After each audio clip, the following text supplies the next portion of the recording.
आणि पंचक्रोशीतील लोक त्यांचा प्रवचन ऐकायला होते. आणि त्या दिवशी महाराजांनी गुरुचं महत्त्व काय प्रवचन करतात. आणि जो मनुष्य गुरुचा उपदेश ऐकतो आणि तो जीवनातून दुःखातून कष्टातून मुक्त होतो.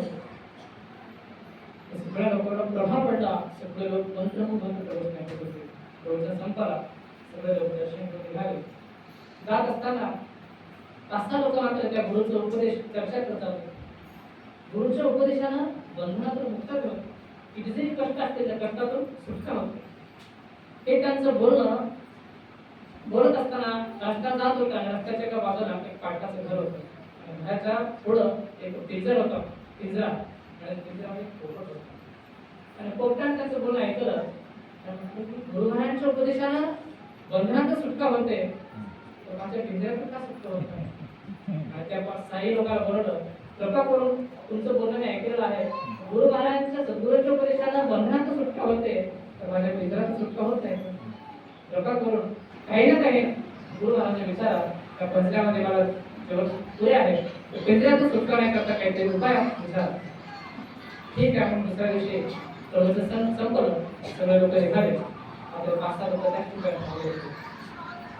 आणि त्या विचारलं, महाराज का तुमचं प्रवचन ऐकून जात होतो आणि जात असताना रस्त्यामध्ये एका पिंजऱ्यामध्ये पोपट होतं आणि पोपटाने विनंती केली की गुरु महाराजांच्या सद्गुरूच्या उपदेशानं बंधनातून सुटका होते, तर पिंजऱ्यातून का सुटका होत नाही? कृपा करून पिंजऱ्यातून सुटका नाही करता काहीतरी उपाय सांगा.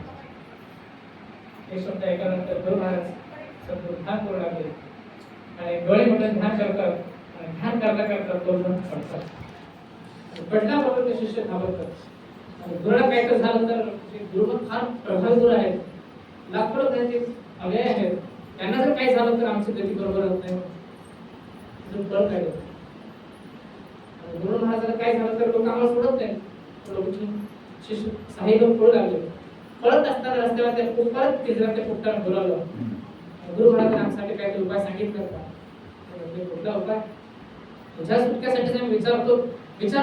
तेव्हा गुरु महाराज डोळे मिटून ध्यान करू लागले आणि ध्यान करता करता एकदम पूर्ण पडले. पडल्यामुळे त्यांना काहीतरी झालं तर आमच्यावर आळे म्हणून आम्ही इथे निघालो. आणि गावच्या बाहेर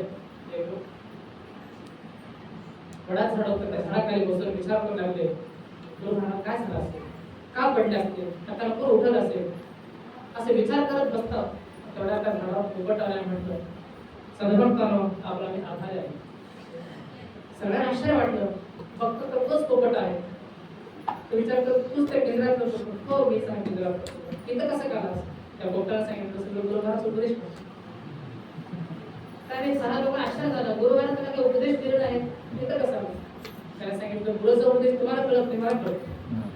कारण का माणसाला कसं आहे, म्हणजे 2 पुढे ठेवलं, प्लास्टिकचं फळ आणि खरं फूल. माणसं प्लास्टिकच्या फळात खरं फळ समजतात. आता गुरु काकू प्लास्टिकच्या फुलाला खरं फुल ओळखत नाही. ज्या फुलामध्ये सुगंध आहे त्या फुलाकडेच फुल कापलं जातं. गुरुचा उपदेश तुम्हाला कळत नाही, गुरुचा उपदेश आम्हाला कळतो. पोपटाला सांगितलं. त्यांच्या गुरु तर का उपदेश झाला? जेव्हा माझ्या सुटके करत तुम्ही गुरुकडे गेला तेव्हा गुरु काय सांगितले? डोळे मिटून ध्यान करत होते. ध्यान करता करता पडले. तो माझ्याकडे उपदेश होता. मी देखील पिंजऱ्यामध्ये डोळे बंद करून येण्यासाठी पडलो आणि मालकाला पोपट मेला समजून दार उघडला आणि पेपर दिला आणि चाललो.